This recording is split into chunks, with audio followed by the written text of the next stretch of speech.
পৃথিবীতে রঙের আবিষ্কার হয়েছে বহু আগেই। বিভিন্ন ধরনের রঙের প্রভাব আমরা দেখি এবং বিভিন্ন রং পৃথিবীতে আমাদের দেখানো হয় বা আমরা দেখে থাকি। কিন্তু এবার নতুন একটি রং আবিষ্কার করে ফেললেন বিজ্ঞানীরা, যা মানুষ আগে কখনো দেখেনি। সক্রিয় দর্শকবৃন্দ, সে বিষয়ে আজকে আমাদের বিস্তারিত আলোচনা। নতুন রঙের খোঁজ পেলেন বিজ্ঞানীরা, যে রং মানুষের চোখে এখনও ধরা পড়েনি।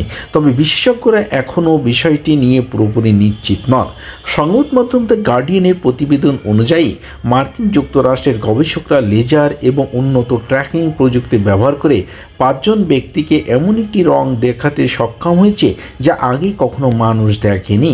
গবেষকদের দাবি, লেজার রেটিনার পৃথক কোষগুলিকে উদ্দীপ্ত করে, যেগুলোকে তারা ক্ষমতার বাইরে নিয়ে গিয়ে কাজ করতে বাধ্য করেছে।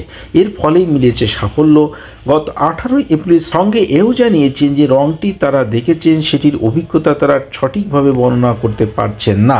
ক্যালিফোর্নিয়া বিশ্ববিদ্যালয়ের বৈদ্যুতিক প্রকৌশলী রেন এনজিও গার্ডিয়ানকে বলেছেন, আমরা শুরু থেকে আশা করেছিলাম যে এটি একটি অভূতপূর্ব রঙের সংকেতের মতো দেখাবে, কিন্তু আমরা জানতাম না যে মস্তিষ্কের কিভাবে প্রতিক্রিয়া জানাবে। এই রং ছিল চোখ ধাঁধানো, অবিশ্বাস্যভাবে পরিপূর্ণ। বিজ্ঞানীরা জোর দিয়ে বলেছেন যে রংটি কেবল রেটিনার লেজার ম্যানিপুলেশনের মাধ্যমে অনুভব করা যেতে পারে। দলের একজন দৃষ্টিবিজ্ঞানী অস্টিন রুডা বলেন, কোনো নিবন্ধন বা মনিটরে রংটিকে বর্ণনা করা আর কোনো উপায় নেই। রুডা আরও বলেন, মূল কথা হলো আমরা যে রং দেখি তা আসল নয়। আমরা যে রংটি দেখি তা একটি রূপ, কিন্তু ওলোর কাছে তা একেবারে বিবর্ণ। তবে সবাই এতে একমত নন, কারণ লন্ডনের সিটি সেন্ট জর্জেসের দৃষ্টি বিশেষজ্ঞ অধ্যাপক জন বারবার মনে করেন এই আবিষ্কারী পরিধি সীমিত।